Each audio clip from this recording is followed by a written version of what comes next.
아저씨, 여기 뭐예요? 바닥에 뭐가 묻어 있잖아요. 청소를 대체 어떻게 하는 거예요?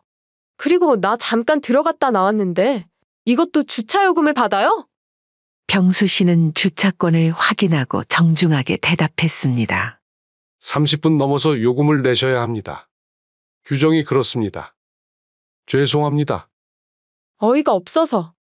그렇게 융통성 없으니까 나이 먹어서도 그딴 일이나 하고 계시는 거예요. 불쌍해서 그냥 기부하는 셈 치고 드릴게요. 거스름돈은 됐어요. 그날 이후 그 여성은 병수 씨를 여러 번 마주쳤지만 매번 무례하게 행동했습니다. 우리 아들이 만날 여자는 저런 사람이 아니었으면 좋겠네. 병수 씨는 이렇게 생각했지만 현실에는 드라마보다 더한 일이 있다고 했던가요.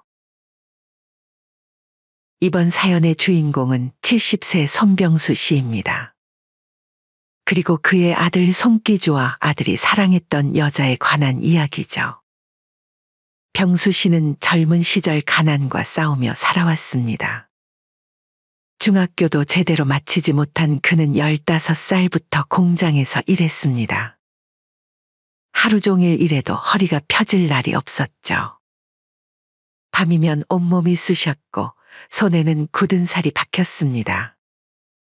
그렇게 20살이 되었을 때 그는 다짐했습니다. 언젠가는 나도 공장 운영에서 돈 걱정 없이 살고 싶다라고요. 30이 넘어서야 그 꿈을 이룰 수 있었습니다. 작은 박스 제조 공장이었습니다. 직원은 3명, 공장 크기는 고작 50평이었죠. 하지만 병수 씨에게는 그것이 세상 전부였습니다. 그즈음 그는 결혼했습니다. 동네 분식집에서 일하던 여자였는데 병수 씨의 성실함에 반했다고 했습니다. 하지만 신혼의 달콤함도 잠시, 삶은 그리 녹록지 않았습니다. 공장 운영은 생각보다 어려웠고 경쟁은 치열했습니다. 그렇게 힘든 시간을 보내다 35의 늦둥이 아들을 얻었습니다. 여보, 우리 아들 이름은 기주로 해요. 기특할 기의 주인주. 우리 삶의 주인공이 될 아이니까. 아들의 탄생으로 가정은 더욱 화목해졌고 일에 대한 의욕도 솟았습니다. 그러나 행복도 잠시, 아들이 초등학교에 입학할 무렵 청천벽력 같은 일이 벌어졌습니다. 아내가 외도를 저질렀고 이혼을 요구한 것이었습니다. 미안해요. 난 이제 당신이랑 못 살겠어요. 너무 힘들어요. 당신은 항상 일만 하고. 병수 씨는 그날 밤 혼자 마당에 나가 한참을 울었습니다. 하지만 곧 마음을 다잡았습니다. 아이가 있었으니까요. 아들은 나 혼자 키울게. 당장 나가. 손병수 씨가 아내에게 했던 말입니다. 당시 그는 작은 박스 제조 공장을 운영하고 있었는데 하루 12시간씩 일하면서 홀로 아들을 키웠습니다. 아침 일찍 일어나 아들 도시락을 싸고 학교에 보낸 후 공장으로 달려갔죠. 밤늦게 돌아와 자는 아들의 얼굴을 보는 것이 그날의 유일한 위안이었습니다. 손병수 씨는 늘 아들에게 미안했습니다. 함께 놀아주지 못하고 학부모 모임에도 못 가고 참관 수업에도 빠지고. 그래도 아들은 불평 한 번 없이 씩씩하게 자랐습니다. 오히려 아빠를 걱정했죠. 병수 씨가 가장 기억에 남는 순간은 아들이 초등학교 4학년 때 했던 질문이었습니다. 아빠, 우리 언제 큰 집으로 이사 가요? 친구들은 다 아파트에 살아요. 그 질문이 병수 씨의 가슴을 찔렀습니다. 그날 이후로 그는 더욱 열심히 일했습니다. 밤늦게까지 공장에 남아 일했고 주말에도 쉬지 않았습니다. 기술 개발에도 투자했죠. 환경 친화적인 박스를 만드는 기술을 도입해 시장에서 주목받기 시작했습니다. 50대 중반에 접어들 무렵 마침내 사업이 번창하기 시작했습니다. 대기업과의 계약이 성사되었고 공장 규모도 3배로 커졌죠. 직원 수는 50명을 넘었고 해외 수출도 시작했습니다. 병수 씨는 드디어 아들에게 약속했던 큰 집을 마련할 수 있었습니다. 기주야, 늦었지만 아빠가 약속 지켰다. 우리 이제 아파트로 이사 갈 거야. 그때 아들은 이미 대학교 3학년이 되어 있었습니다. 40평이 넘는 아파트로 이사한 날, 아들은 처음으로 손병수 씨를 꼭 안아주었습니다. 아빠, 정말 고마워요. 항상 제 걱정만 하셨잖아요. 그 말에 병수 씨는 눈물을 참을 수 없었습니다. 참 오랜 시간이 걸렸지만 마침내 아들에게 좋은 환경을 만들어줄 수 있었다는 생각에 가슴이 뭉클했습니다. 아들은 의대에 진학해 의사가 되었습니다. 소아과 전문의가 되어 아이들을 돌보는 모습을 보면 손병수 씨는 가슴이 뿌듯했습니다.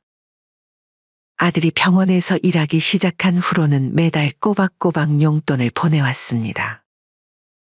아버지, 이제 저한테도 의지하면서 사세요. 그동안 너무 고생하셨어요. 하지만 병수 씨는 아들의 돈을 한 푼도 쓰지 않았습니다. 모두 따로 모아두었죠. 언젠가 아들이 결혼할 때 보태주자라는 생각으로요. 70세가 되기 직전 손병수 씨는 건강이 좋을 때 더 늦기 전에 아들과 추억을 만들려고 은퇴하기로 결심했습니다. 40년 가까이 운영해온 공장을 팔았습니다. 처음에는 직원들이 반대했지만 병수 씨는 결심이 확고했습니다. 아들아, 아빠 이제 쉬려고. 어릴 때 너랑 많이 시간을 못 보낸 게 얼마나 미안하던지. 그동안 모은 돈으로 8층짜리 상가 건물을 매입했습니다. 대학가 근처에 있는 건물이라 임대가 잘 되었고 수익도 꾸준했습니다. 누군가 물었죠. 왜 은퇴하고 나서까지 건물 관리하려고 그러세요? 관리업체에 맡기면 편한데. 하지만 병수 씨의 대답은 단순했습니다. 평생 일만 하던 사람이 갑자기 놀면 더 빨리 늙어요. 적당히 몸 움직이는 게 건강에 좋거든요. 그래서 병수 씨는 일주일에 3번 직접 건물을 청소했습니다. 낡은 모자를 쓰고 빗자루를 들고 건물 곳곳을 다니는 그의 모습은 이제 그 지역의 익숙한 풍경이 되었습니다. 전문 청소업체에 맡길 수도 있었지만 그는 자신의 건물을 직접 관리하는 것을 좋아했습니다. 그것이 그의 자존심이었고 평생 일해온 습관이었죠. 오늘도 일찍 오셨네요. 건물 1층 카페 주인이 반갑게 인사를 건넸습니다. 병수 씨는 웃으며 고개를 끄덕였습니다. 그는 자신이 건물주라는 사실을 굳이 알리지 않았습니다. 건물을 계약할 때도 아들이 대신 업무를 봐주었죠. 그냥 관리인으로 생각하는 사람들이 많았죠. 하지만 그게 뭐 중요할까요? 그는 자신의 일을 즐겼고 그것으로 충분했습니다. 그렇게 평화로운 일상을 보내던 어느 날, 오랜만에 집에 온 아들 기주가 조심스럽게 입을 열었습니다. 아버지, 결혼하고 싶은 사람이 있어요. 식탁 위에 놓인 밥그릇을 내려놓은 병수 씨의 얼굴에 미소가 번졌습니다. 아들이 드디어 결혼 상대를 찾았다니 이보다 기쁜 소식이 어디 있을까요? 누구길래 이제야 말하는 거냐? 어디 사람이고? 뭐 하는 사람인데? 병수 씨가 연달아 질문을 던졌습니다. 그동안 아들이 여자친구를 소개한 적이 없었기 때문에 더욱 궁금했습니다. 아들은 잠시 망설이더니 대답했습니다.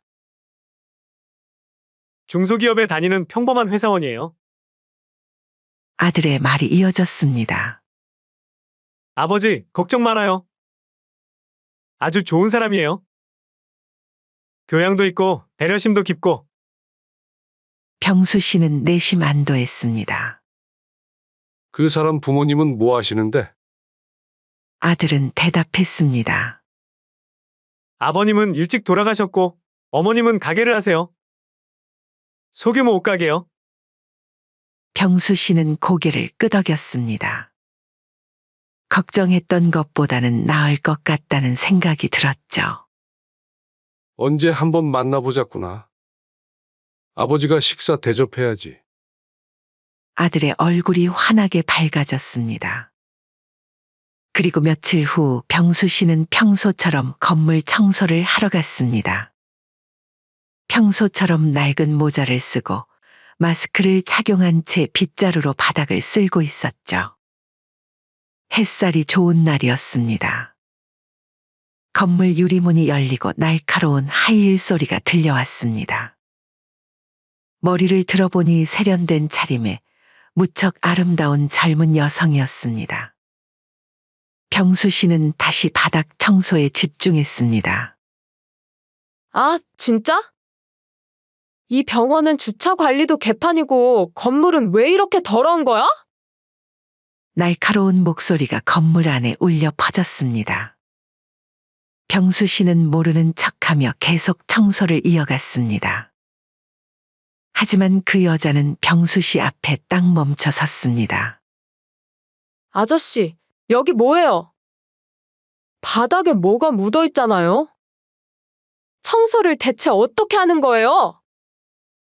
그녀는 바닥을 하이힐로 툭툭 차더니 짜증을 내며 말했습니다. 아, 진짜? 나 이거 150만 원짜리 구두인데. 이거 닦아야겠어요. 걸레 좀 주세요. 병수 씨는 조용히 청소 도구 바구니에서 깨끗한 걸레 하나를 꺼내 건넸습니다. 그녀는 걸레 끝을 손가락 2개로 집어들고는 마치 더러운 물건이라도 만진 듯한 표정을 지으며 말했습니다. 어우, 이거 냄새 나는 거 아니죠? 나 이런 거 못 만져요. 물티슈나 줘요. 병수 씨는 물티슈도 없다고 말하려다가 그냥 주머니에서 자신이 쓰는 깨끗한 손수건을 꺼내 건넸습니다. 죄송합니다. 이것밖에 없네요. 여자는 손수건을 보더니 인상을 찌푸렸습니다. 됐어요. 그냥 갈게요. 그리고는 하이힐 소리를 요란하게 내며 건물 안으로 사라졌습니다. 병수 씨는 고개를 절레절레 저었습니다. 세상에는 참 다양한 사람들이 있다고 생각하며 다시 청소를 시작했습니다. 이뿐만이 아니었죠. 건물에서 볼일을 보고 나온 그 여성은 병수 씨랑 다시 한번 실랑이를 하게 되었습니다. 아저씨, 나 잠깐 들어갔다 나왔는데 이것도 주차요금을 받아요? 병수 씨는 주차권을 확인하고 정중하게 대답했습니다. 30분 넘어서 요금을 내셔야 합니다. 규정이 그렇습니다. 죄송합니다. 어이가 없어서. 그렇게 융통성 없으니까 나이 먹어서도 그딴 일이나 하고 계시는 거예요. 불쌍해서 그냥 기부하는 셈 치고 드릴게요. 거스름돈은 됐어요. 그날 이후 그 여성은 병수 씨를 여러 번 마주쳤지만 매번 무례하게 행동했습니다. 우리 아들이 만날 여자는 저런 사람이 아니었으면 좋겠네. 병수 씨는 이렇게 생각했지만 현실에는 드라마보다 더한 일이 있다고 했던가요? 그날 밤 갑자기 휴대폰이 울렸습니다. 아들이었습니다. 아버지, 내일 저녁에 시간 되세요? 제가 말씀드렸던 여자친구를 소개해드리고 싶어서요. 병수 씨는 피로를 감추고 환하게 대답했습니다. 그럼 시간 되지. 어디서 만날까? 아버지 좋아하시는 한정식 집에서 만나요. 7시에요. 알았다. 내가 먼저 가서 기다릴게. 통화를 마친 병수 씨는 갑자기 긴장되기 시작했습니다. 아들의 여자친구를 처음 만나는 자리라 옷차림부터 걱정되었습니다. 오랜만에 정장을 꺼내 다림질을 했고 구두도 반짝반짝 닦았습니다. 아들이 좋다고 하는 사람이니 좋은 사람일 거야. 그동안 별 여자 안 만나다가 이제야 결혼하고 싶은 사람이 생겼다고 하는데 당연히 괜찮은 사람이겠지. 병수 씨는 거울 앞에서 넥타이 매무새를 다듬으며 긍정적인 생각을 하려 노력했습니다. 다음 날 저녁 병수 씨는 약속 시간보다 30분 일찍 한정식 집에 도착했습니다. 가장 좋은 자리에 테이블을 예약해 두었죠. 예비 며느리를 처음 만나는 자리인 만큼 좋은 인상을 남기고 싶었습니다. 7시가 되자 아들이 나타났고 그 뒤로 한 여성이 따라왔습니다. 아버지, 여기 계셨군요. 소개해 드릴게요. 이쪽이 제가 말씀드렸던 지연이에요. 병수 씨는 자리에서 일어나 환하게 웃으며 인사를 하려던 그 순간 눈앞의 광경에 얼어붙었습니다. 아들 옆에 서 있는 여자는 다름 아닌 전날 봤던 그 무례했던 여자였습니다. 윤지연이라는 이름의 그 여자는 병수 씨를 보자마자 표정이 굳었습니다. 그녀도 놀란 듯했지만 곧 환한 미소를 지으며 공손하게 인사를 했습니다. 아버님, 처음 뵙겠습니다. 윤지연이라고 합니다. 그녀의 목소리는 이전에 병수 씨에게 했던 말투와는 180도 달랐습니다. 상냥하고 부드러웠죠. 병수 씨는 순간 말문이 막혔습니다. 심장이 빠르게 뛰기 시작했고 귀에서는 웅웅거리는 소리가 들렸습니다. 이럴 수가 어떻게 이런 일이. 이 여자가 내 아들의 여자친구라고. 하지만 아들이 보고 있었기에 아무렇지 않은 척 대답했습니다. 아, 그래. 반갑다. 어서 앉으렴. 예비 며느리는 병수 씨 맞은편에 공손하게 앉았습니다. 그리고 놀랍게도 그녀는 마치 전혀 다른 사람인 것처럼 행동했습니다. 아버님, 건물 가지고 계시다고 들었어요. 얼마나 치열하게 사셨을지 정말 대단하세요. 병수 씨는 애써 평정을 유지하며 고개를 끄덕였습니다. 마음은 천갈래 만갈래 찢어지는 듯했습니다. 이 여자에게 내가 당했던 모욕을 아들에게 지금 말해야 하나. 이런 자리에서? 아니면 나중에? 아니면 그냥 참고 지나가야 하나. 예비 며느리는 식사 내내 정말 예의 바르게 행동했습니다. 음식을 떠서 병수 씨의 그릇에 담아주기도 하고 술을 따라주기도 했습니다. 병수 씨가 우스갯소리를 하면 크게 웃어주고 이야기에 귀 기울이는 모습도 보였습니다.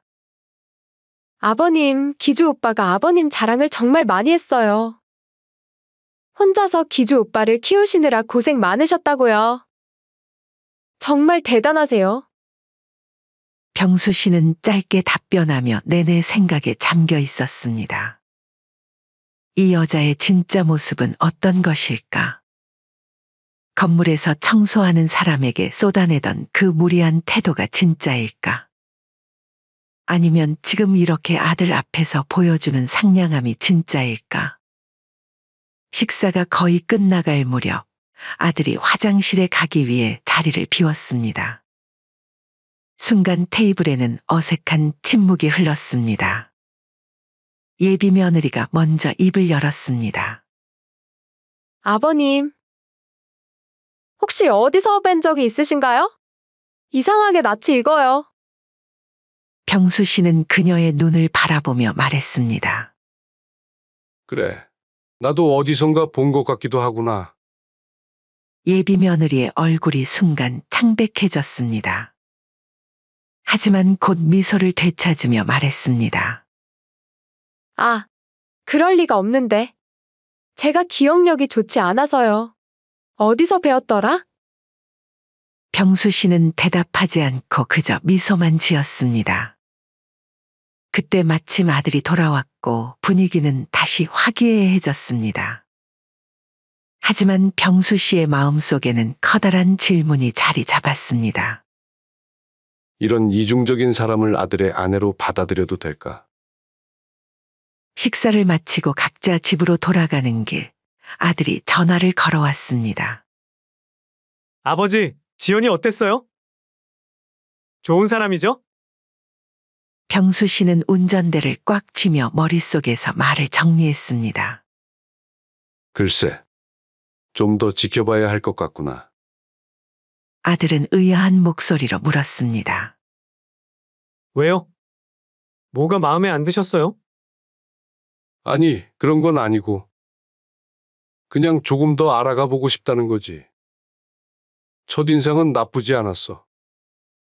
아, 그랬군요. 다행이에요. 지연이도 아버지가 정말 좋으셨대요.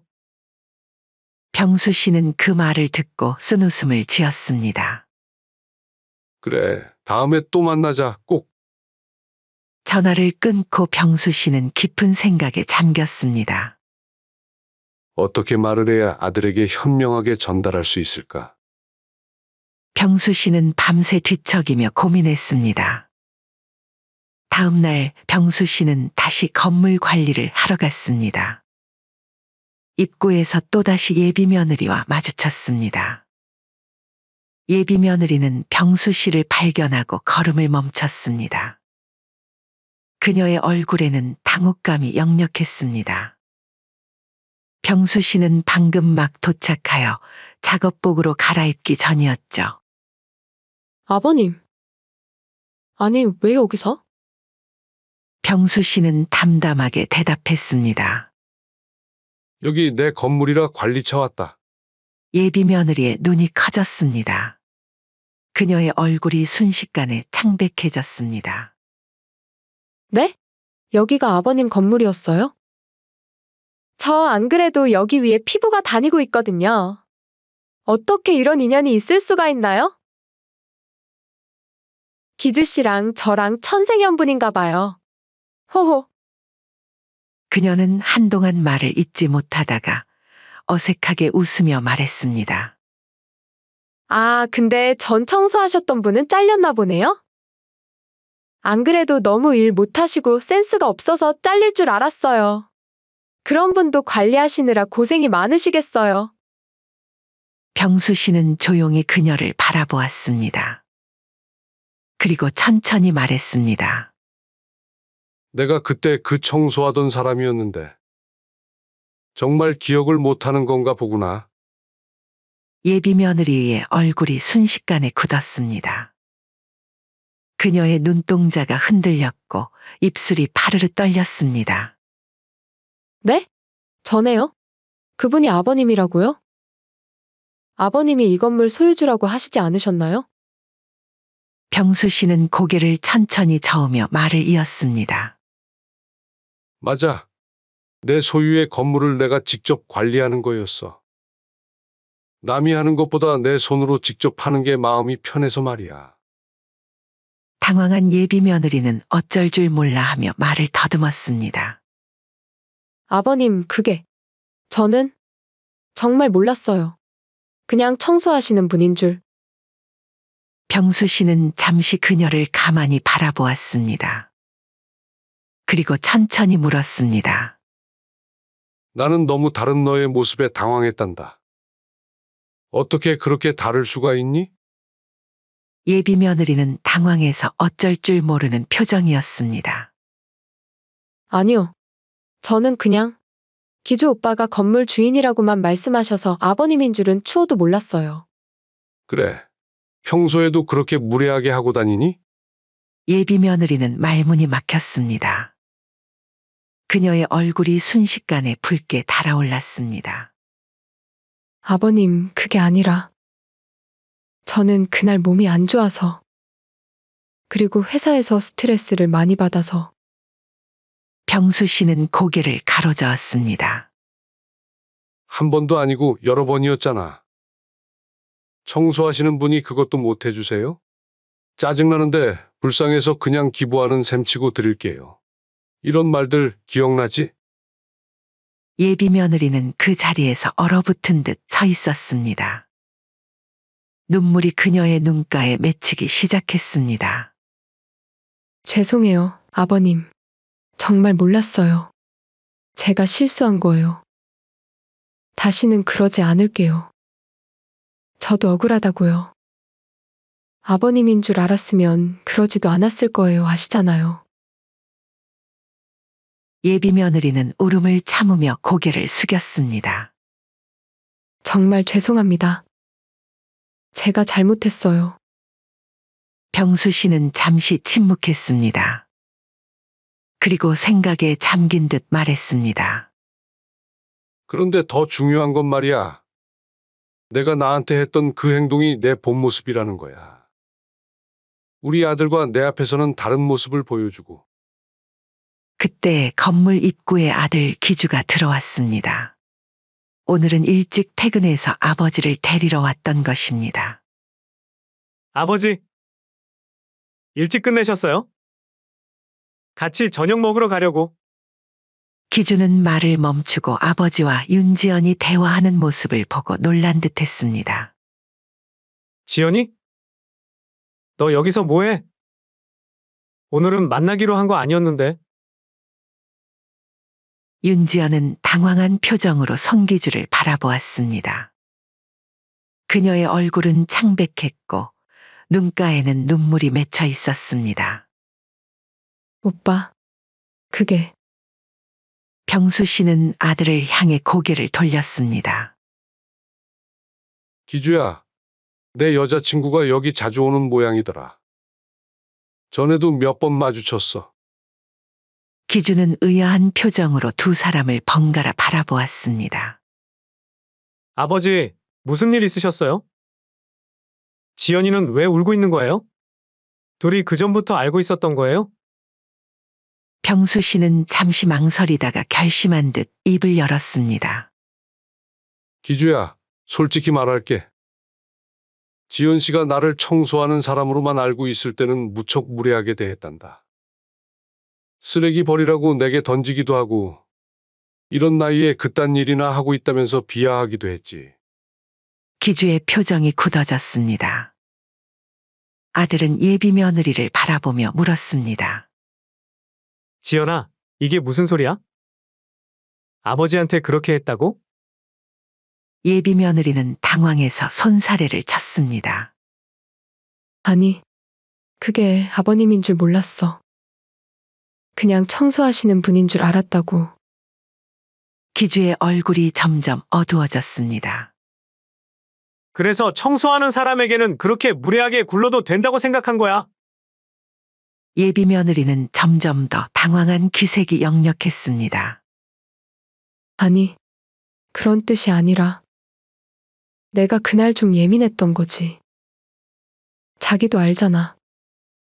나 가끔씩 예민한 날 있는 거 하필 그날이었던 거지. 아들은 크게 한숨을 내쉬었습니다. 그는 아버지를 바라보았습니다. 아버지, 정말인가요? 병수 씨는 조용히 고개를 끄덕였습니다. 미안하다. 어제 저녁 식사 자리에서 말하고 싶었는데, 어떻게 얘기할까 고민하고 있었다. 기주는 다시 예비 며느리를 바라보았습니다. 그의 눈빛은 차갑게 변해 있었습니다. 지연아, 나한테 중요한 건 내가 어떤 사람인지야. 내 앞에서만 좋은 모습 보여주고 다른 사람들에게는 다르게 대하는 거 몰랐어. 그동안 나는 너가 어른한테도 공손하게 하고 예의가 바르다는 점이 참 좋았는데 전혀 아니었구나? 예비 며느리는 눈물을 흘리며 손기주의 팔을 잡았습니다. 오빠, 그게 아니야. 내가 잘못했어. 다시는 그러지 않을게. 제발. 기주는 천천히 그녀의 손을 떼어내었습니다. 미안해. 나는 모든 사람을 존중하는 사람과 평생을 함께하고 싶어.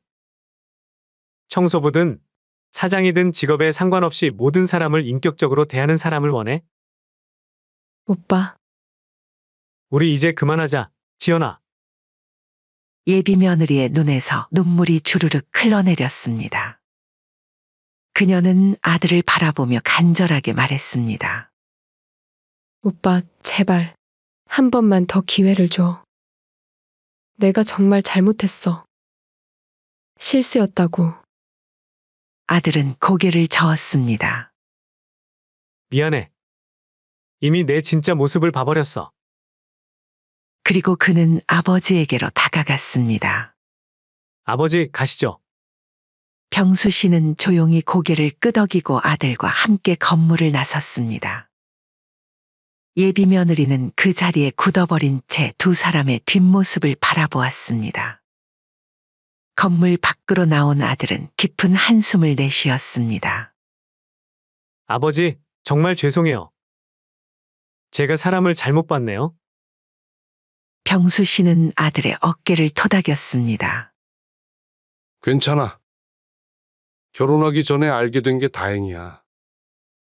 조상이 도왔지 뭐니?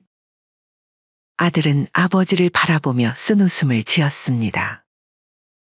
두 사람은 천천히 걸어가며 저녁 식사를 할 식당을 찾아 나섰습니다. 병수 씨의 마음은 무거웠지만 한편으로는 아들이 결혼 전에 상대방의 진짜 모습을 볼 수 있었던 것이 다행이라는 생각이 들었습니다. 일주일 후 병수 씨는 평소처럼 건물 청소를 하고 있었습니다. 그때 익숙한 목소리가 들렸습니다. 아버님, 돌아보니 윤지훈이 서 있었습니다.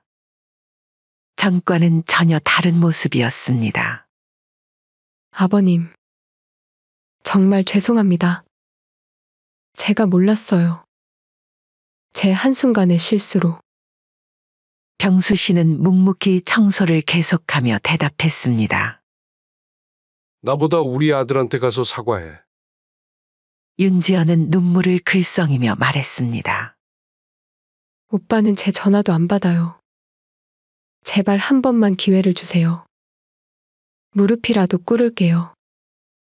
병수 씨는 빗자루를 세워두고 지연이를 바라보았습니다. 몰라서 그랬다는 건 핑계가 안 돼.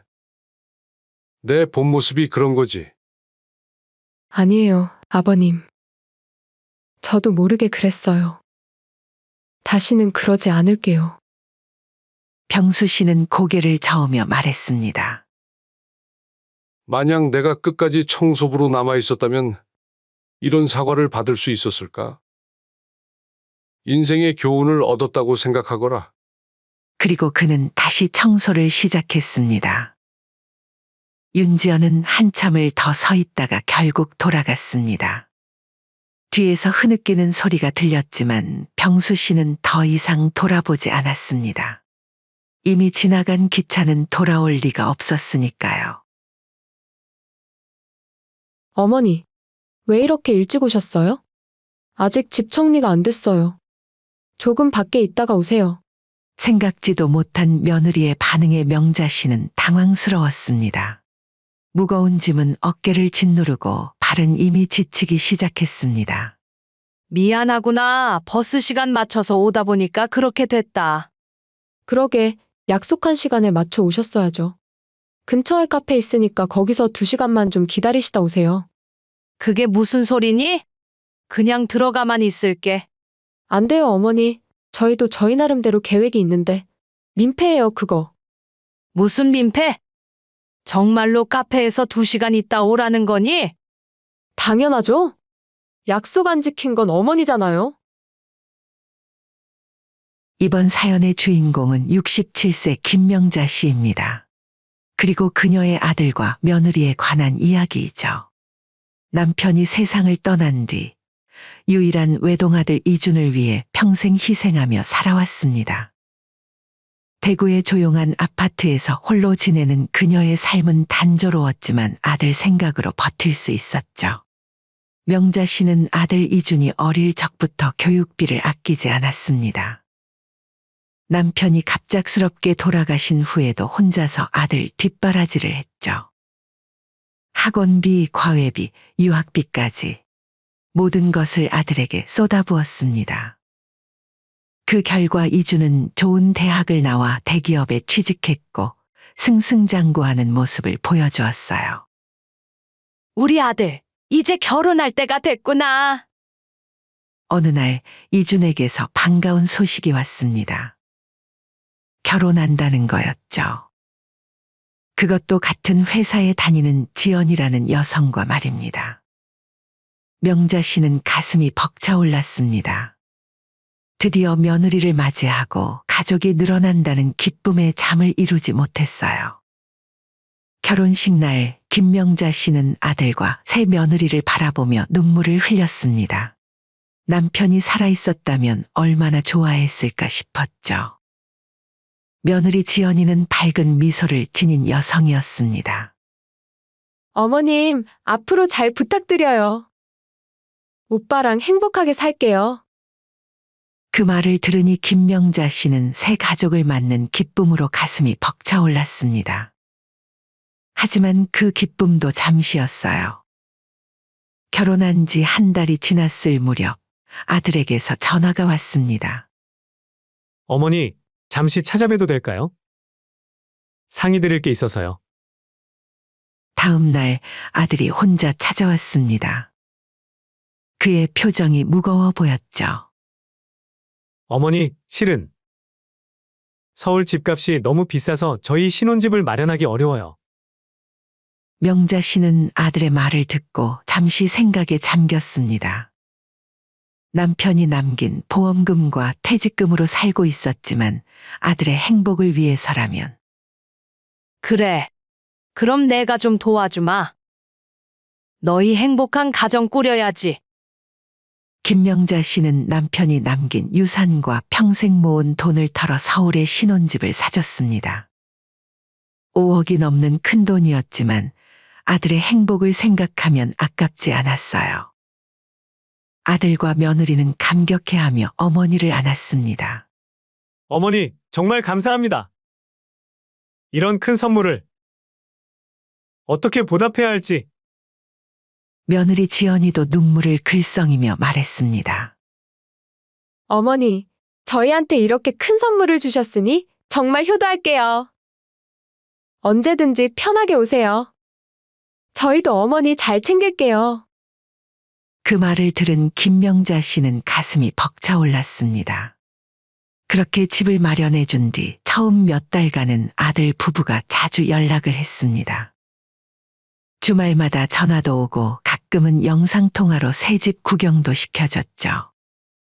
그러나 시간이 지날수록 연락은 뜸해졌습니다.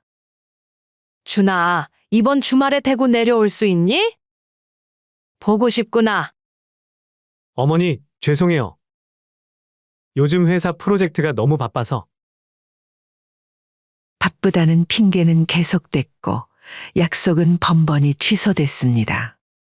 명자 씨는 서운함을 느꼈지만 이해하려고 노력했어요. 아들도 아들만의 사정이 있는 법이니까요. 하지만 결혼 후 아들 부부는 딱 한 번만 어머니를 찾아왔고 그 이후로는 필요할 때만 연락했습니다.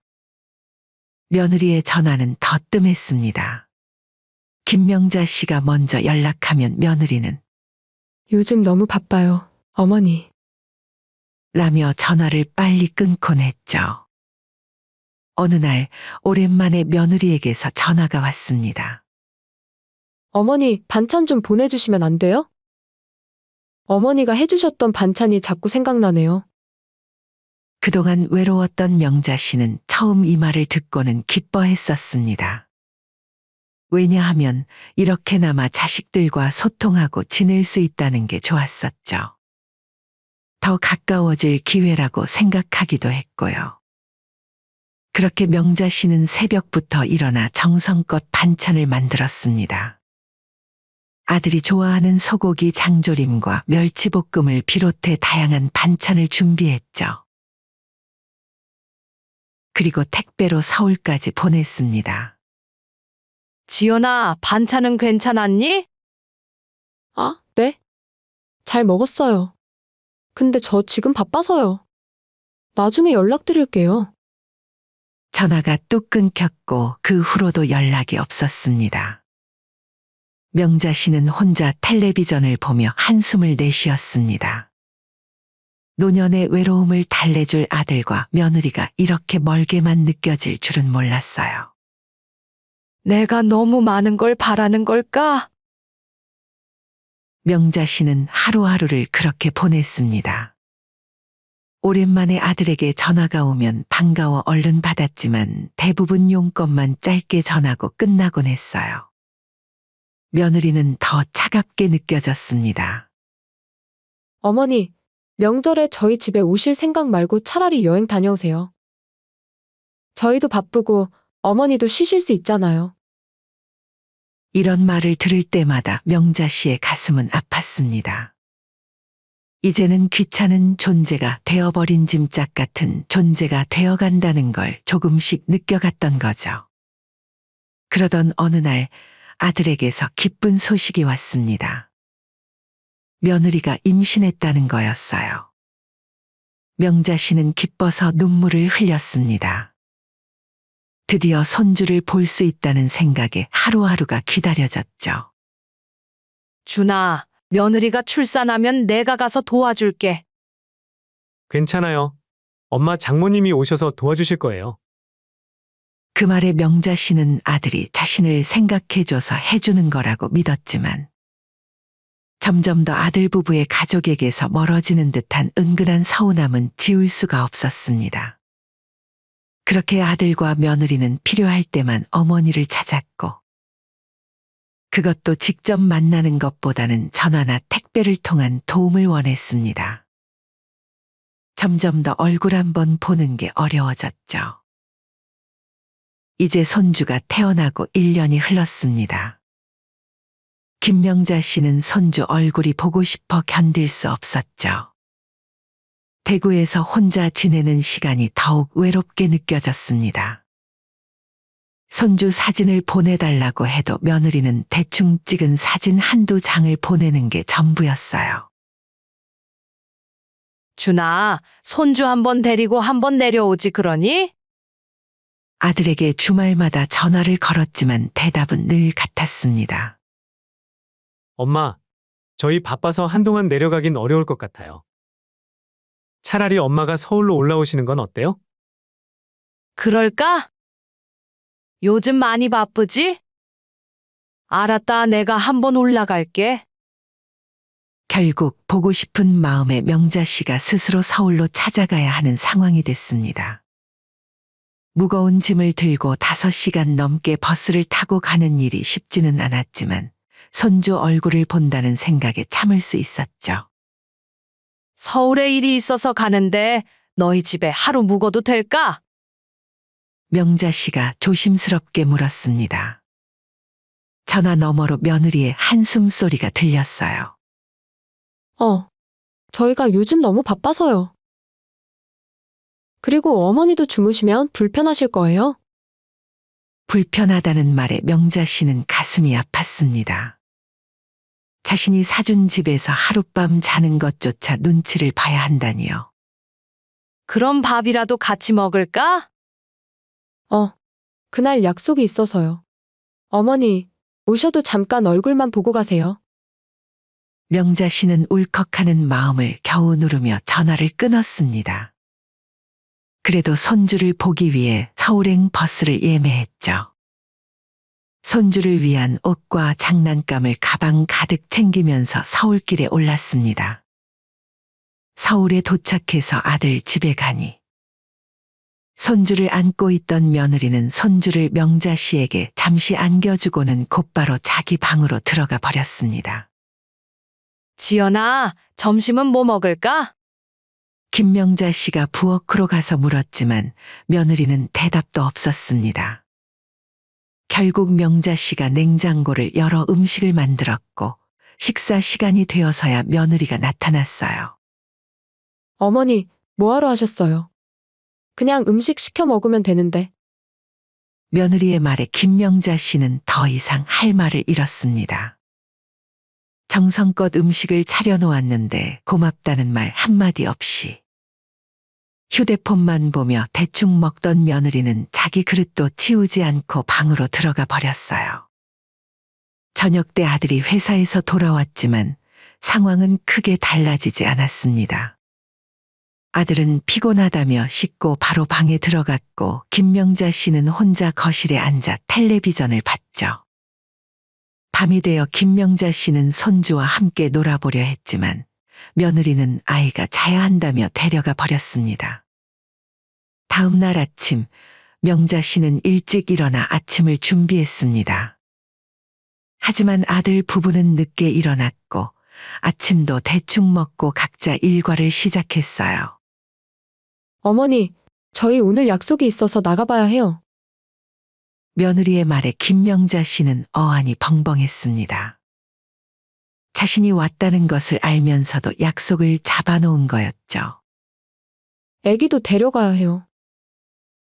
친구네 애기랑 놀게 하려고요. 결국 명자 씨는 혼자 아들 집에 남겨졌습니다. 마치 무언의 표현으로 얼른 집에 가라고 눈치를 주는 것 같았죠. 그렇게 버스를 타고 대구로 돌아오는 길, 김명자 씨의 눈에서는 눈물이 흘렀습니다.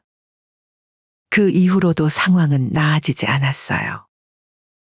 며느리가 김명자 씨에게 연락하는 것은 딱 한 가지 경우뿐이었습니다. 그것도 필요한 것이 있을 때만요. 어머니, 혹시 이번에도 반찬 좀 보내주실 수 있어요? 지난번에 보내주신 거 너무 맛있었어요. 명자 씨는 또다시 밤을 새워가며 반찬을 준비했습니다. 며느리가 칭찬했다는 말에 기분이 좋아져서 더 정성을 들였죠. 하지만 반찬을 받은 후에도 며느리는 감사 인사조차 없었습니다. 그렇게 명자 씨는 이제 아들 집에 가는 것이 두려워졌습니다. 그곳에서 느끼는 서운함과 외로움이 너무 컸기 때문이죠. 어느 날 아들에게서 전화가 왔습니다. 엄마, 죄송한데 저희 이사를 하려고 해요. 집이 좀 작아서요. 그래? 그럼 더 큰 집으로 옮기려고? 네, 근데 엄마가 좀 도와주셨으면 해요. 전세금이 많이 올라서. 아들아, 너도 알겠지만 너희 집 사줄 때 다 줘서. 이제 내가 살고 있는 집 하나 남아서 더는 어렵구나. 알겠어요. 못 도와주신다는 거죠? 그럼 저희가 알아서 할게요. 그 말을 끝으로 통화는 끝났고 그 후로 아들의 연락은 더욱 뜸해졌습니다. 명자 씨는 아들이 서운해하고 있다는 것을 느꼈지만 더 이상 자신이 해줄 수 있는 것이 없었죠.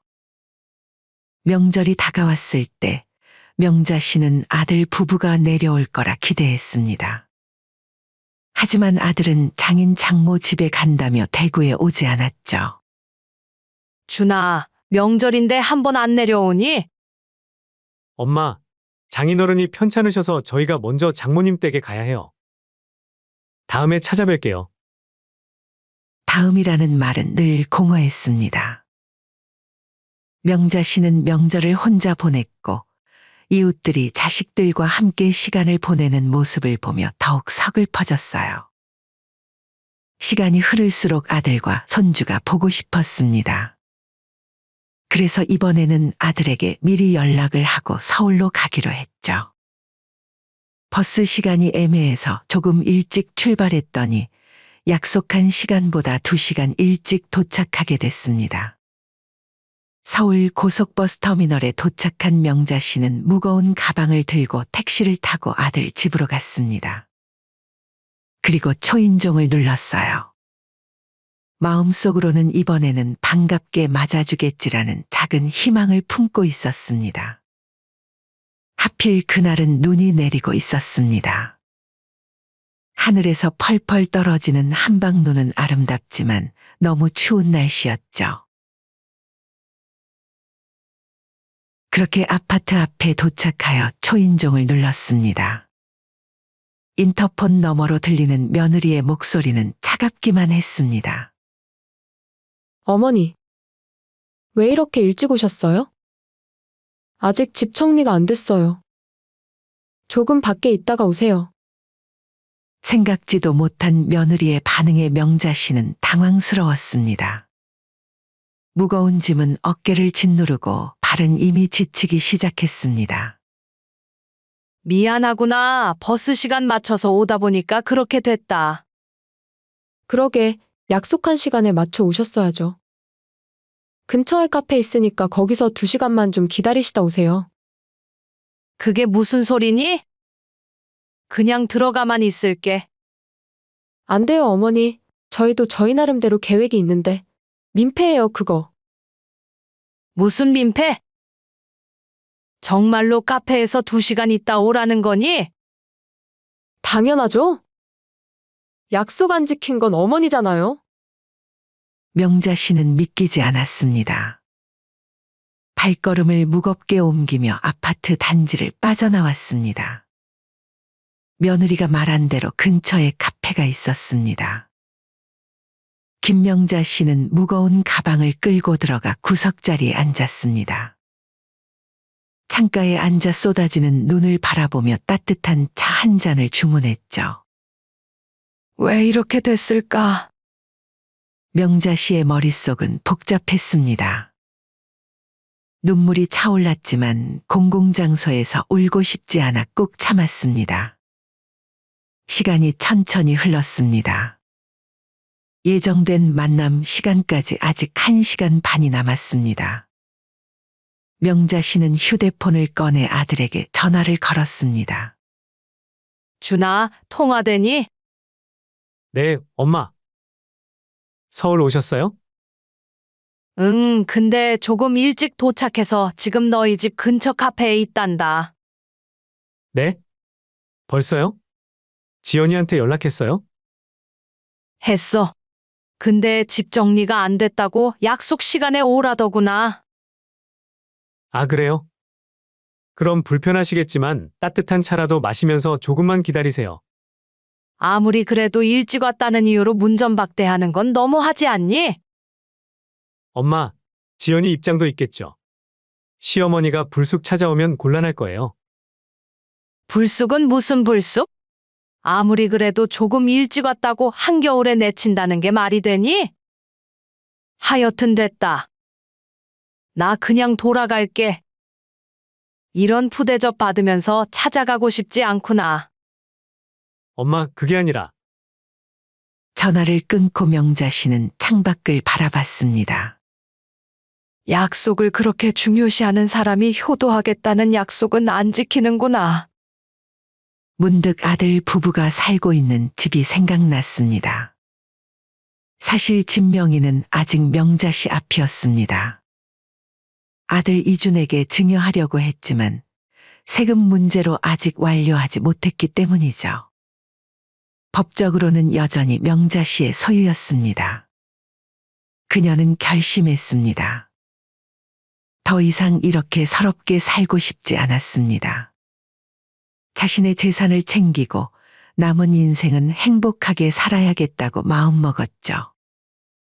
호텔을 예약하는 대신 김명자 씨는 카페를 나와 바로 근처 부동산으로 향했습니다. 눈을 맞으며 걷는 발걸음은 무거웠지만 마음은 오히려 가벼워지고 있었습니다. 부동산 사무실 문을 열자 따뜻한 공기가 그녀를 반겼습니다. 중개인은 나이든 여성이 눈을 맞으며 들어오자 놀란 표정을 지었습니다. 어머니, 많이 추운데 어쩐 일로 오셨어요? 이 동네 아파트 시세가 어떻게 되나요? 지금 매도 생각이신가요? 네, 제 명의로 된 아파트가 있어서요. 부동산 중개인은 놀란 눈으로 명자 씨를 바라봤습니다. 최근 이 지역 아파트 값이 크게 올랐다며 몇 년 전보다 거의 2배 가까이 가격이 뛰었다고 했습니다. 지금 팔면 좋은 가격을 받으실 수 있을 것 같습니다. 당장 관심 있는 매수자도 몇 분 계세요. 명자 씨는 생각에 잠겼습니다. 그리고 결심했죠. 그럼 매물로 내주세요. 가능한 빨리 처리하고 싶습니다. 네, 그런데 현재 거주자는 제 아들 내외가 살고 있어요. 하지만 제 소유입니다. 매매 계약이 성사되면 제가 통보할게요. 부동산 중개인은 고개를 끄덕였습니다. 명자 씨는 필요한 서류를 모두 작성하고 나왔습니다. 마음은 무거웠지만 결심은 확고했죠. 그리고 놀랍게도 며칠 만에 매수자가 나타났습니다. 시세보다 약간 높은 가격에 매입하겠다는 제안이었죠. 명자 씨는 서울의 한 호텔에 묵으며 바로 계약을 진행했습니다. 아들에게는 알리지 않았습니다. 매매 계약이 완료된 그날 저녁 김명자 씨는 아들에게 전화를 걸었습니다. 준아, 집에 있니? 네, 어머니. 왜요? 어머니는 어디 계세요? 그날 안 오셔서 걱정했어요. 아직은 서울에 있어. 내가 지금 집으로 갈게. 할 얘기가 있어. 네? 갑자기요? 지금은 좀. 30분 후에 도착할 거야. 기다려. 명자 씨는 택시를 타고 아들 집으로 향했습니다. 가슴이 두근거렸지만 이제 물러설 수 없었습니다. 아파트에 도착해서 초인종을 누르자 이번에는 아들이 문을 열었습니다. 어머니, 어디 계셨어요? 얼마나 걱정했는지 아세요? 걱정했다는 사람 치고는 먼저 연락 한 번 없던데? 명자 씨는 아들을 지나쳐 거실로 들어갔습니다. 며느리도 소파에 앉아 있었습니다. 놀란 표정이었죠. 앉아라, 둘 다. 아들과 며느리는 어리둥절한 표정으로 소파에 앉았습니다. 김명자 씨는 가방에서 매매 계약서를 꺼내 테이블 위에 탁 하고 내려놓았습니다. 이게 뭐예요, 어머니? 이 집 매매 계약서다. 아들의 얼굴이 하얗게 변했습니다. 엄마, 무슨 말씀이세요? 내가 이 집을 팔았다. 명의가 아직 내 앞이었거든. 세금 때문에 이전 안 했었지. 지금 계약금 받고 왔어. 어머니, 어떻게 이럴 수가? 저희 집인데요. 너희 집? 내가 5억을 주고 샀던 집이야. 결혼할 때 효도한다고 약속했지? 근데 내가 눈 오는 날에 5시간 버스 타고 와서 문 앞에서 쫓겨나 카페에서 떨고 있는데 너희 둘 다 나를 챙기지 않았어. 명자 씨의 목소리는 떨렸지만 단호했습니다. 하루만이라도 편하게 오래 보고 싶었는데 약속 시간에 오셔야 죠라니? 내가 뭐 남이냐? 내가 이런 대접 받으려고 평생 모은 돈으로 집 사줬겠니? 분명히 이 집 받을 때 효도한다고 그랬지? 너네가 그렇게 약속을 중요시 생각하는 사람이니 나도 약속한 대로 이 집 가져가야겠다. 며느리가 말을 하려 했지만 김명자 씨는 손을 들어 제지했습니다. 말 끊지 마라. 이 집 한 달 안에 비워. 새 주인이 들어올 거야. 어머니, 제발요. 저희가 잘못했어요. 다시는 안 그럴게요. 이제 와서 그런 말이 무슨 소용이니? 난 이제 가볼게. 이사 비용으로 1,000만 원 줄 테니 조용히 나가주면 좋겠다. 명자 씨는 일어섰습니다. 아들과 며느리는 충격에 빠진 채로 있는 거실을 지나 현관으로 향했습니다. 이제 그녀는 자신의 남은 인생을 위해 살기로 했습니다. 아들 부부가 보여준 냉대와 무관심에서 벗어나 그동안 희생했던 시간을 자신을 위해 쓰기로 했습니다. 며칠 후 아들과 며느리는 울며 어머니를 찾아왔습니다. 서울에서 대구까지 5시간 넘게 운전해 왔다고 했죠. 현관 초인종이 울리자 인터폰으로 아들과 며느리의 모습이 보였습니다. 그들의 얼굴은 피곤하고 지쳐 보였죠. 어머니, 문 좀 열어주세요. 명자 씨는 인터폰을 통해 대답했습니다. 약속 없이 찾아왔구나. 갑자기 오시면 나도 곤란하다. 아들의 얼굴이 굳었습니다. 자신이 했던 말을 그대로 돌려받은 것이었습니다. 어머니, 저희가 잘못했어요. 제발 문만 열어주세요. 할 말이 있습니다. 약속 없이 오면 안 된다고 너네가 말하지 않았니? 며느리가 울며 말했습니다. 어머니, 정말 죄송합니다. 그럼 약속이라도 잡아주세요. 언제 찾아뵙는 게 좋을까요? 명자 씨는 잠시 생각했습니다. 그리고 대답했습니다. 일주일 후 정확히 오후 2시에 오거라. 1분이라도 늦으면 문 안 열어줄 거다. 네, 어머니. 꼭 시간 맞춰 오겠습니다. 그렇게 아들 부부는 무거운 발걸음으로 돌아갔습니다. 그들의 차가 떠나는 모습을 창문으로 지켜보던 명자 씨의 눈에는 복잡한 감정이 어려 있었습니다. 일주일 후 정확히 오후 2시 명자 씨의 집 초인종이 울렸습니다. 아들과 며느리 그리고 손주가 함께 서 있었습니다. 어머니, 약속대로 왔습니다. 김명자 씨는 문을 열어주었습니다.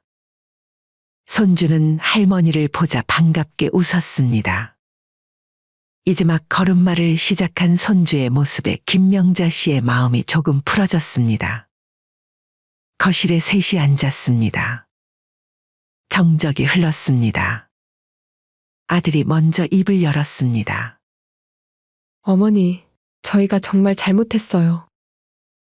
그날 어머니를 카페에서 기다리게 한 것도, 항상 시간 없다고 핑계댄 것도, 다 저희 잘못이에요.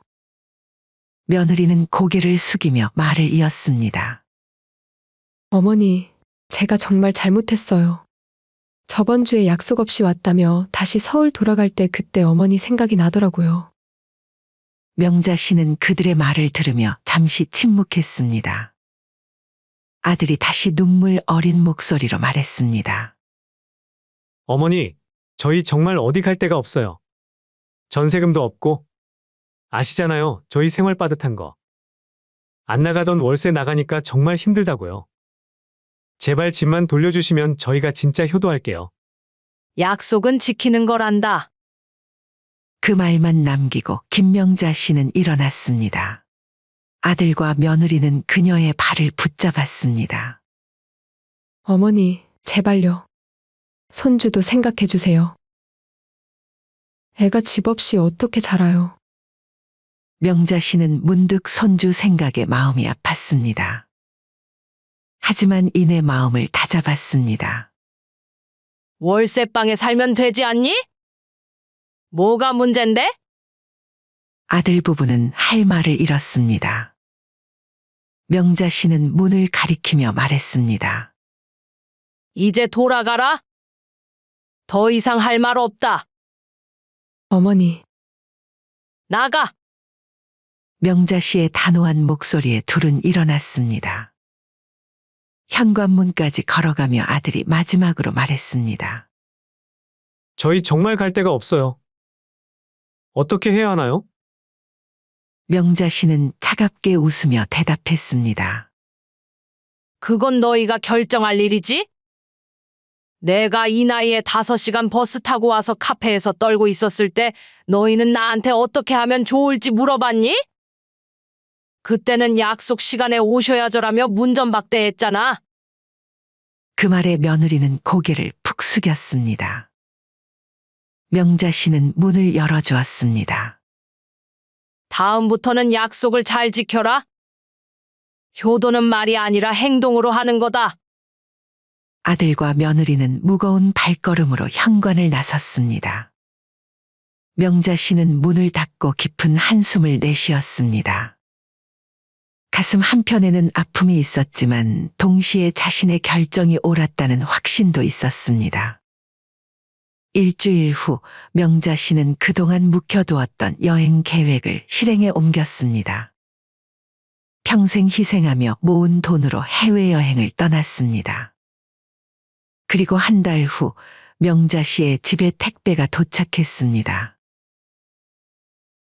보낸 사람은 아들 이준이었습니다. 상자를 열어보니 손주의 사진첩과 편지가 들어있었습니다. 어머니, 저희가 정말 잘못했습니다. 엄마 말씀이 맞으셨어요. 약속은 지키는 것이고, 효도는 말이 아닌 행동으로 해야 하는 것이었습니다. 저희는 지금 작은 월세방에 살고 있습니다. 힘들지만 이 시간을 통해 많은 것을 깨닫고 있습니다. 언젠가 어머니께서 저희를 다시 받아주실 날을 기다리고 있겠습니다. 명자 씨는 사진첩을 넘기며 손주의 모습을 보았습니다. 그리고 깊은 생각에 잠겼습니다. 아들 부부에게 준 교훈이 충분하다고 생각했을까요? 아니면 정말 관계를 끊을 생각이었을까요? 그녀는 창밖을 바라보며 생각했습니다. 몇 달 동안 아들 부부가 진정으로 변화하는지 지켜볼 생각이었습니다. 진심으로 변화한다면 그때는 다시 생각해 볼 수도 있을 것입니다. 어떻게, 우리 내일 해외여행 가기로 했는데? 며느리의 목소리였습니다. 그래도 아버지가 돌아가셨는데 어떻게 여행을 가? 비행기 티켓 취소하면 위약금이 너무 많이 나와. 그리고 우리 여행 위해서 얼마나 준비했는데? 형옥 씨는 도저히 믿을 수 없었습니다. 남편의 장례식보다 해외여행이 중요하다니요. 남편이 그토록 아끼던 아들과 며느리가. 원우야, 지금 무슨 소리 하는 거니? 형옥 씨의 목소리가 떨렸습니다. 원우는 잠시 침묵했다가 어색하게 웃었습니다. 어머니, 저희가 내일 해외여행을 가기로 했는데요. 티켓이 취소가 안 돼서. 미쳤니? 해외여행이라고? 아버지 가시는 길 장례는 치러야지. 어머니, 저도 정말 가고 싶은데. 비행기 티켓이 취소가 안 되고. 그리고 아버지도 우리가 행복하길 바라셨을 거예요. 아버지 뜻이라 생각하고 다녀올게요. 형옥 씨는 말문이 막혔습니다. 죄송해요, 어머니. 저희가 돌아오면 바로 찾아뵐게요. 그때 아버지께 인사드릴게요. 그리고는 통화가 끊겼습니다. 형옥 씨는 그 자리에 주저앉았습니다. 이번 사연의 주인공은 김영옥 씨입니다. 평생을 성실하게 살아온 남편 주영호 씨와 함께 평범하지만 행복한 인생을 살았던 여성이죠. 그런데 세상에 완벽한 행복은 없는 법이었습니다. 형옥 씨에게는 유일한 아들 주원우가 있었는데 이 아들이 평생 부모의 가슴을 아프게 했습니다. 여보, 원우한테 전화가 또 왔어요. 이번엔 뭘 더 달라고 하던가요? 형옥 씨가 식탁을 닦으며 물었습니다. 남편은 한숨을 내쉬며 소파에 앉았죠. 온라인 쇼핑몰 한다고 2천만 원이 필요하대. 이번엔 정말 잘 될 것 같다는데. 남편의 눈에는 걱정과 실망이 교차했습니다. 겨우 6개월 전 원우는 작은 가게를 차린다며 3천만 원을 달라고 했었죠. 하지만 여느 때와 마찬가지로 금세 가게를 정리했죠. 당신도 이제 그만 도와줘야 한다고 생각하죠? 걔네들 노력 없이 얻은 돈이라 귀한 줄 모르는 거예요. 형옥 씨가 남편의 손을 잡으며 조용히 물었습니다. 남편도 고개를 끄덕였죠. 당신 말이 맞아. 나도 할 말 없어. 그래도 우리 아들이니까 믿고 기다려보자. 남편의 말에는 자식에 대한 미련과 걱정이 묻어났습니다. 둘 다 원우의 행동에 실망했지만 그래도 자식이니 외면할 수 없었던 거죠. 아들 원우는 대학 시절부터 그랬습니다. 입학은 했지만 3년을 다니고 중퇴했죠. 내가 진짜 하고 싶은 일을 찾았다며 의기양양하게 말했지만 그 일은 계속 바뀌었습니다. 배달 사업, 인터넷 카페, 소규모 음식점. 하지만 끝을 본 적은 단 한 번도 없었죠. 어머니, 아버지! 이번 사업은 정말 대박 날 것 같아요. 요즘 온라인 쇼핑몰이 얼마나 잘 되는지 아세요? 자금을 좀만 좀 지원해 주시면. 아들이 들떠서 말했습니다. 형옥 씨와 남편은 서로 눈빛을 교환했죠. 이미 수십 번 들어본 말이라 피곤함을 감출 수 없었습니다. 원우야, 우리가 너를 도와주고 싶지만 이제 너도 책임감을 가져야 할 때가 되지 않았니? 그리고 우리 이번에 인테리어 새로 해서 목돈이 좀 나가는 거 알잖니? 형옥 씨가 부드럽게 말했습니다. 그러자 아들의 표정이 순간 일그러졌죠. 인테리어요? 그거 좀 미루면 안 돼요? 더 이상 얼마나 좋은 집에 살려고 그러세요? 이건 제 인생이 걸린 문제라고요.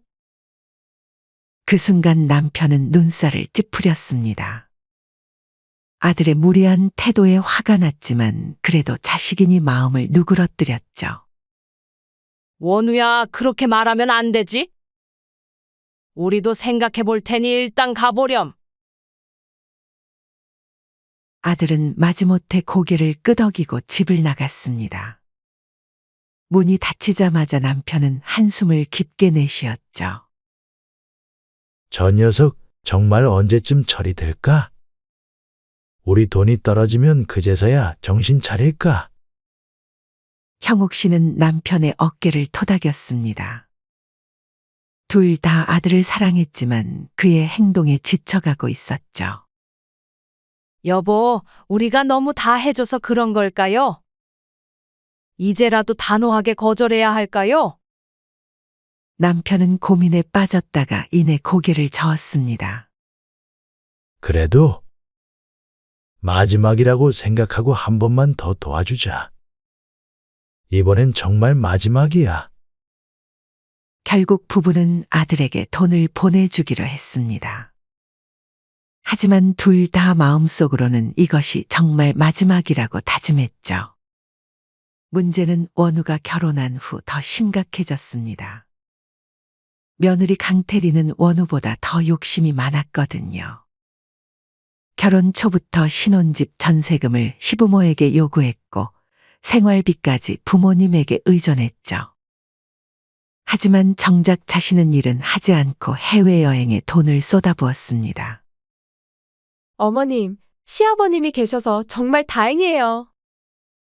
원우 씨가 믿을 사람은 아버님뿐이잖아요. 며느리가 찾아올 때마다 하는 말이었습니다. 어느 날 형옥 씨는 집에 찾아온 며느리에게 작은 부탁을 했습니다. 그나저나 테리야, 다음 주 낮에 병원에 가야 하는데 시간 괜찮으면 좀 데려다 줄 수 있니?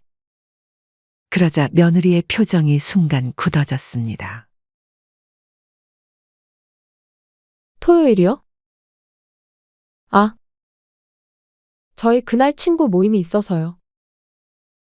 죄송해요, 어머님. 이미 예상했던 대답이었습니다. 괜찮다 그럼 내가 버스 타고 갈게. 그런데 놀랍게도 며느리는 곧바로 화제를 돌렸습니다. 그런데 어머님, 저번에 인테리어 하신 거 보니까 우리 집도 인테리어 하고 싶어서요. 혹시 도와주실 수 있을까요? 형옥 씨와 남편은 눈빛을 교환했습니다. 그들은 며느리의 속내를 뻔히 알고 있었죠. 데려다 주는 부탁은 거절하면서 인테리어 비용은 요구하다니 참 염치 없는 행동이었습니다. 미안하구나. 저번에도 도와줬잖니? 형옥 씨가 조심스럽게 거절의 뜻을 내비쳤습니다. 그러자 며느리의 얼굴이 일그러졌죠. 그건 원우 씨를 도와주신 거지 저를 도와주신 건 아니잖아요? 며느리의 서운한 표정에 남편이 한숨을 쉬었습니다. 며느라, 우리도 늙었고 여유가 많지 않단다. 너희도 이제 스스로 살 방법을 찾아봐야지. 남편의 말에 며느리는 입술을 삐죽 내밀었습니다. 그리고는 얼른 자리에서 일어나 가방을 들었죠. 시아버님은 저를 이해해 주신다고 생각했는데 착각이었나 보네요. 그럼 저는 이만 가볼게요. 원우 씨가 기다릴 것 같아서요. 며느리가 떠난 후 형옥 씨와 남편은 서로를 바라보았습니다. 여보, 저 애들 정말 어떻게 된 걸까요? 우리한테 도움받는 건 당연하게 생각하면서 우리가 조금만 부탁해도 이런저런 핑계를 대요. 남편은 무거운 표정으로 고개를 끄덕였습니다. 나도 모르겠어. 우리가 너무 다 해줬나? 나는 믿고 기다려주면 언젠가 부모 마음을 알아주겠지 했는데, 어쩌면 내 착각일 수도 있겠다는 생각이 드는 것 같아. 둘 다 아들과 며느리의 행동에 실망했지만 그래도 가족이니 완전히 등을 돌릴 수는 없었던 거죠. 여보, 우리가 이제 어떻게 해야 할까요? 형옥 씨의 질문에 남편은 깊은 한숨을 내쉬었습니다. 그러던 어느 날 형옥 씨의 인생에 청천벽력 같은 그 누구도 예상치 못한 비극이 찾아왔습니다. 평소와 다름없이 아침을 준비하던 형옥 씨에게 남편이 갑자기 가슴을 부여잡으며 쓰러진 것이었죠. 여보! 여보! 이게 무슨 일이에요? 정신 차려요! 형옥 씨는 당황해서 남편의 얼굴을 가볍게 두드렸습니다. 하지만 남편은 얼굴이 점점 창백해지더니 목소리도 나오지 않았죠. 다급하게 119를 불렀고 그렇게 남편은 앰뷸런스에 실려 병원으로 향했습니다. 제발 아무 일 없길. 형옥 씨는 앰뷸런스 안에서 남편의 손을 꼭 붙잡고 기도했습니다. 하지만 세상 일이 뜻대로 되지 않듯 병원에 도착했을 때 의사는 고개를 저었습니다. 유감입니다. 급성 심근경색으로 이미. 형옥 씨는 그 자리에서 정신을 잃었습니다. 눈을 떴을 때는 이미 병상에 누워 있었고 의사가 그녀에게 안정제를 처방했다고 했죠. 그제서야 남편이 정말 떠났다는 현실이 밀려왔습니다. 여보, 이럴 순 없어요. 나 혼자 두고 어떻게 가세요? 그 순간 부재 중이었던 아들에게 전화가 왔습니다. 형옥 씨는 간신히 마음을 추스르고 전화를 받았죠. 원우야, 왜 이렇게 전화를 안 받았어? 내 아버지가. 울음을 참으며 간신히 말을 이었습니다. 형옥 씨의 말에 원우는 한동안 말이 없더니 갑자기 흐느끼기 시작했습니다. 아버지가요? 거짓말이죠? 어머니, 농담하지 마세요. 원우의 목소리가 떨렸습니다. 옆에서 무슨 일이냐고 묻는 며느리의 목소리도 들렸죠. 형옥 씨는 이제 장례 절차를 시작해야 한다고 빨리 와달라고 애원했습니다. 네, 어머니. 저희도 당장. 그런데 갑자기 전화기 너머로 원우와 며느리가 소곤소곤 대화하는 소리가 들렸습니다. 형옥 씨는 귀를 기울였죠. 어떻게? 우리 내일 해외여행 가기로 했는데. 며느리의 목소리였습니다. 그래도 아버지가 돌아가셨는데 어떻게 여행을 가? 비행기 티켓 취소하면 위약금이 너무 많이 나와. 그리고 우리 여행 위해서 얼마나 준비했는데? 형옥 씨는 도저히 믿을 수 없었습니다. 남편의 장례식보다 해외여행이 중요하다니요. 남편이 그토록 아끼던 아들과 며느리가 원우야, 지금 무슨 소리 하는 거니? 형옥 씨의 목소리가 떨렸습니다. 원우는 잠시 침묵했다가 어색하게 웃었습니다. 어머니, 그게 저희가 내일 해외여행을 가기로 했는데요. 티켓이 취소가 안 돼서. 형옥 씨는 순간 귀를 의심했습니다. 미쳤니? 아버지 가시는 길 장례는 치러야지. 형옥 씨가 소리를 질렀지만 전화기 너머로 들리는 건 원우의 어색한 웃음뿐이었습니다. 어머니, 저도 정말 가고 싶은데 비행기 티켓이 취소가 안 되고 그리고 아버지도 우리가 행복하길 바라셨을 거예요. 아버지 뜻이라 생각하고 다녀올게요. 형옥 씨는 말문이 막혔습니다. 죄송해요, 어머니. 저희가 돌아오면 바로 찾아뵐게요. 그때 아버지께 인사드릴게요. 그리고는 통화가 끊겼습니다. 형옥 씨는 그 자리에 주저앉았습니다. 이것이 현실이라고는 믿기지 않았죠. 남편의 죽음도 믿기지 않는데 아들마저 이렇게 배신한다니. 결국 형옥 씨는 혼자서 장례를 치르기로 했습니다. 남편의 몇몇 친구들과 친척들이 도와주었지만 정작 아들과 며느리는 없었죠. 빈소에는 남편의 영정 사진이 놓여 있었고 형옥 씨는 그 앞에서 홀로 절을 올렸습니다. 장례식장 직원이 조심스럽게 물었습니다. 자녀분들은 안 오시나요? 혼자 진행하시는 거죠? 그 말이 형옥 씨의 가슴을 찔렀습니다. 형옥 씨는 그저 혼자서 멍하니 남편의 관을 바라볼 뿐이었죠. 관이 화장터로 들어가는 순간 형옥 씨는 눈물을 쏟아냈습니다. 여보, 미안해요. 우리 아들도 못 왔네요. 장례식이 끝나고 집으로 돌아온 형옥 씨는 텅 빈 집을 바라보았습니다. 평생을 함께한 남편이 없는 이 집은 너무나 낯설고 공허했습니다. 그리고 그 공허함 속에서 형옥 씨는 차갑게 식어가는 분노를 느꼈습니다. 내 탓이야. 너무 오냐오냐 키운 것 같아.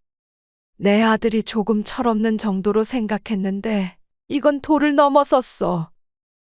형옥 씨는 그 순간 마음을 굳게 먹었습니다. 평생 자식을 위해 희생한 남편이었지만 장례식조차 참석하지 않은 자식에게 더 이상의 도움은 없을 것이라고 말이죠. 장례를 마치고 집으로 돌아온 형옥 씨는 남편의 서재에 들어갔습니다. 남편은 언제나 중요한 서류를 그곳에 보관했었죠.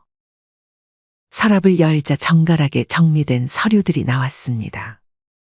보험증서, 통장, 부동산 서류.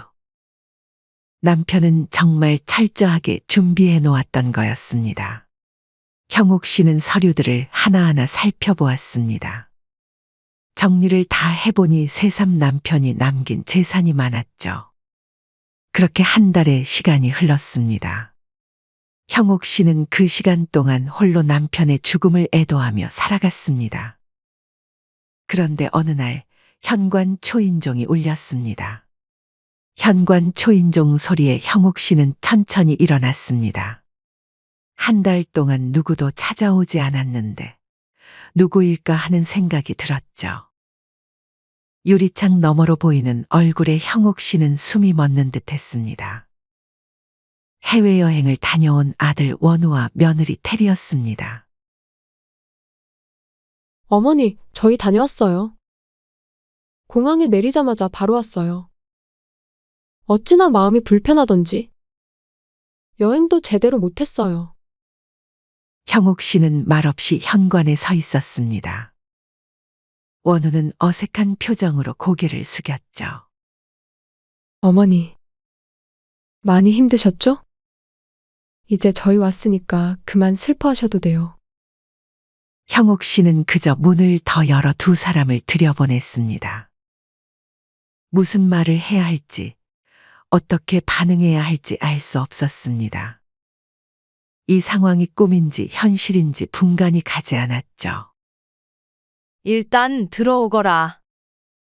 형옥 씨의 짧은 말에 두 사람은 당당하게 거실로 들어왔습니다. 테리가 들고 온 선물 봉투를 내밀었죠. 어머니, 저희가 여행 중에 사온 선물이에요. 하와이 특산품이에요. 어머니 생각하면서 골랐어요. 형옥 씨는 선물 봉투를 바라보다가 무심히 테이블 위에 올려놓았습니다. 그리고 소파에 앉았죠. 아들과 며느리도 그녀의 맞은편에 앉았습니다. 어머님, 장례식 잘 치르셨어요? 사실 저희도 많이 고민했는데 비행기 티켓이 취소가 안 돼서. 테리가 마치 사소한 일을 얘기하듯 가볍게 말했습니다. 형옥 씨는 며느리와 아들의 얼굴을 물끄러미 바라볼 뿐이었죠. 그 얼굴에는 진정한 슬픔이나 미안함은커녕 오히려 자신들이 피해자라도 된 듯한 표정이었습니다. 뭘 그렇게 보세요? 저희도 정말 오고 싶었어요. 하지만 어쩔 수 없었잖아요. 그리고 꼭 장례식장에 가야만 추모하는 건 아니잖아요. 저희는 마음으로 충분히 기렸어요. 테리의 말에 형옥 씨는 입술을 깨물었습니다. 아무리 그래도 도리라는 게 있지 않니? 형옥 씨의 짧은 대답에 원우가 불편한 듯 몸을 뒤척였습니다. 어색한 침묵이 흘렀죠. 그때 며느리 테리가 다시 입을 열었습니다. 아니, 어머니. 저희가 왜 이렇게 냉담하게 대하세요? 저희도 난감했다고요. 티켓 취소도 안 되고 숙소 예약도 다 되어 있었고. 그리고 솔직히 말해서 장례식이란 게 뭐 그렇게 중요한가요? 어차피 형식적인 거 아니에요? 그나저나 유산 정리는 어떻게 하실 거예요? 저희가 빨리 정리해야 할 일이 있어서요. 며느리의 질문에 형옥 씨는 눈을 크게 떴습니다. 아직 인사도 제대로 못 나눴는데 벌써 유산 이야기를 꺼내는 걸 본 형옥 씨는 그제서야 아들 내외가 왜 왔는지 완전히 이해했습니다. 방금 유산이라고 했니? 형옥 씨가 되물었습니다. 아들 원우가 불편한 듯 며느리를 쳐다보았지만 며느리 테리는 아랑곳하지 않고 계속 말을 이었죠. 네, 아버님이 남기신 재산이요. 상가 건물이랑 예금, 주식. 모두 다요. 어차피 주실 거 미리 주시면 좋을 것 같아요. 조금 불편한 애기일 수도 있지만 어쨌든 필요한 애기잖아요. 아버님도 원우 씨한테 주시려고 했고. 며느리의 눈이 반짝거렸습니다. 맞아요, 엄마. 이럴 때일수록 정신 차리고 할 일은 해야죠. 형옥 씨는 천천히 숨을 들이마셨습니다. 그리고 아주 차분한 목소리로 말했죠. 미안하지만 너희한테는 단 한 푼도 줄 생각이 없단다. 테리와 원우의 표정이 굳었습니다. 뭐라고요? 무슨 말도 안 되는 소리예요. 며느리가 벌떡 일어나며 소리쳤습니다. 원우도 어머니를 빤히 쳐다보았죠. 엄마, 그게 무슨 말씀이세요? 아버지의 재산은 당연히 저희가 받아야 하는 거 아닌가요? 왜 엄마 마음대로 정하시는 거예요? 형옥 씨는 고개를 저었습니다. 이미 모든 재산은 내 명의로 정리해 뒀단다. 형옥 씨의 차분한 말에 며느리의 얼굴이 붉게 변했습니다. 어머니, 어떻게 부모가 돼서 자식 앞길을 가로막으려고 하시는 거예요?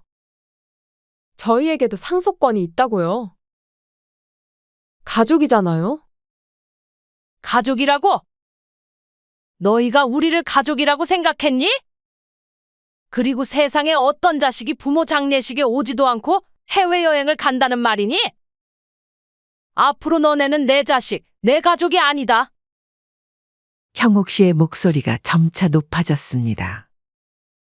그동안 참아왔던 분노가 한꺼번에 터져나오기 시작했죠. 또 그 얘기예요? 저희가 장례식에 못 간 것 가지고 그렇게 시비를 걸으실 거예요? 그건 불가피한 상황이었다고요. 그리고 장례식에 가는 것과 유산은 아무 상관없어요. 며느리가 더욱 큰 목소리로 소리쳤습니다. 그녀의 뻔뻔함은 상상을 초월했죠. 시아버님도 우리가 여행 가는 걸 이해해 주셨을 거예요. 항상 시아버님은 저희를 이해해 주셨다고요. 그런데 어머니는 왜 이러세요? 형옥 씨는 실소를 터뜨렸습니다. 내가 이 유산을 너네들에게 상속시켜주는 건 내 남편 무덤에 침을 뱉는 행위인 것 같구나. 마지막 가는 길 배웅 한번 못 해주는 자식들에게 권리는 없어. 이건 말도 안 돼. 법대로 하시죠? 우리도 법적 상속자예요. 형옥 씨는 웃음을 지었습니다. 마치 오랫동안 기다려온 순간이 온 것 같았죠. 법대로? 좋아. 너희가 받아 간 돈 다 계산해 볼까? 형옥 씨는 서랍에서 노트를 꺼냈습니다. 그 안에는 지난 몇 년간 아들 내외에게 준 돈이 꼼꼼하게 기록되어 있었죠.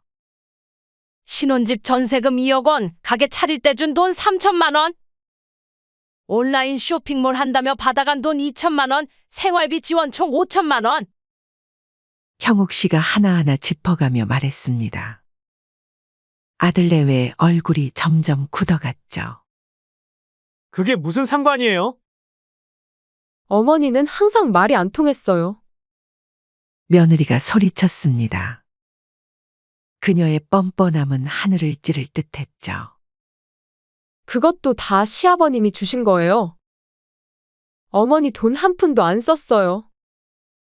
어머니가 무슨 자격으로 저희를 이렇게 대해요? 형옥 씨는 며느리의 말에 순간 할 말을 잃었습니다. 이렇게까지 뻔뻔할 수 있다니. 그녀는 깊은 숨을 들이마셨습니다. 이 재산은 남편하고 내가 함께 모은 우리 재산이다. 말도 안 되는 소리 하지 말거라. 그리고 너희가 이미 받아 간 돈만 해도 충분히 많이 받아갔잖니? 이걸 다 갚으면 생각해 볼게. 며느리가 자리에서 벌떡 일어났습니다. 어머니, 우리 원우 씨가 얼마나 효도했는데요. 저도 마찬가지고요. 안 그랬으면 시아버님이 저희를 그렇게 이뻐하셨겠어요? 몰라도 한참 모르는구나. 너네 아버지는 너네를 기다려준 거야. 언젠가 철이 들겠지. 정신 차리겠지. 하면서 믿고 기다려줬다고. 너네도 성인이니 세상 살아가면서 느끼지 않니? 세상 어느 누가 너네를 그렇게 믿어주는 사람이 있었어? 그런데도 너네들은 최소한의 자식돌이도 하지 않았어. 형옥 씨는 더 이상 참을 수 없었습니다. 그녀도 자리에서 일어났죠. 그리고 효도라고. 너희가 효도를 한 적이 있니? 도움이 필요할 때마다 너희는 늘 바쁘다며 피했어. 돈이 필요할 때만 찾아왔지. 어머니, 너무하세요. 솔직히 돈 혼자서 가로채려고 그러시는 거잖아요. 옛날 관습일 뿐인 장래가 뭐 그리 중요하다고. 형옥 씨는 참았던 분노가 폭발하는 것을 느꼈습니다. 중요하지 않다고? 아버지의 마지막을 지키는 것이 중요하지 않다고? 그럼 뭐가 중요하니? 너희의 여행? 너희의 즐거움? 그게 아버지의 죽음보다 중요했다는 거니? 산 사람은 살아야죠. 왜 죽은 사람을 위해 저희가 희생해야 하냐는 거예요? 이 말에 형옥 씨는 순간 숨이 멎는 듯 했습니다. 정말 너네 뜻이 그렇다는 거지? 이제 됐다. 너네 말 듣고 있자면 나도 같이 쓰러질 것 같구나. 돌아가거라. 이제 나가. 다시는 오지 마. 형옥 씨는 손가락을 뻗어 문을 가리켰습니다. 아들 부부는 마지못해 자리에서 일어났습니다. 며느리는 마지막으로 형옥 씨를 노려보았죠. 원우 씨, 변호사를 알아봐야겠어요. 이건 말도 안 돼요. 당신도 한마디 좀 해봐요. 현관문이 쾅 하고 닫히는 소리가 들렸을 때 형옥 씨는 깊은 숨을 내쉬었습니다. 그리고 소파에 앉아 오랫동안 멍하니 앞을 바라보았죠. 형옥 씨의 단호한 결정 이후 얼마 지나지 않아 모르는 번호에서 전화가 걸려왔습니다. 처음엔 무시했지만 계속해서 울리는 전화벨에 마지못해 받았죠. 여보세요? 어머니. 저예요, 원우. 아들의 목소리를 듣자마자 형옥 씨는 전화를 끊으려 했습니다. 하지만 원우의 다급한 목소리가 그녀를 멈추게 했죠. 어머니, 제발 끊지 마세요. 한 번만 들어주세요. 형옥 씨는 한숨을 내쉬었습니다. 그리고 아무 말도 하지 않은 채 듣기로 했죠. 어머니, 사업이 잘 안 돼서 저희 애 영어 유치원은 그만두고 일반 유치원으로 옮겼어요. 테리도 직장을 구하려고 하고 있고요. 정말 죄송해요. 저희가 잘못했어요. 형옥 씨는 말없이 듣고 있었습니다. 원우가 계속해서 말을 이었죠. 아버지 없이 어머니 혼자 계시니 너무 걱정되어요. 저희가 찾아뵐게요. 이번엔 정말 효도할게요. 원우야. 내가 진짜 반성하는 건 내 돈을 더 이상 받지 못한다는 사실 때문이지. 전화기 너머로 침묵이 흘렀습니다. 형옥 씨는 그 침묵이 모든 것을 말해준다고 생각했죠.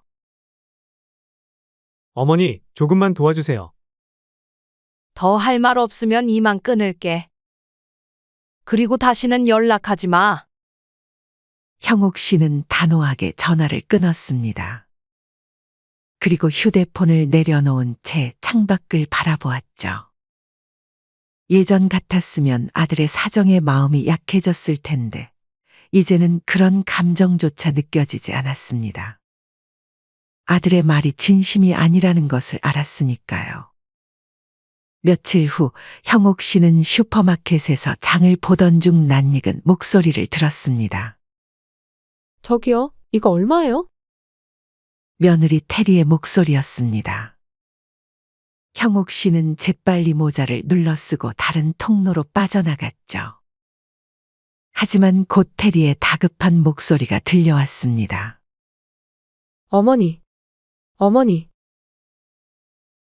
어쩔 수 없이 발걸음을 멈춘 형옥 씨는 천천히 돌아섰습니다.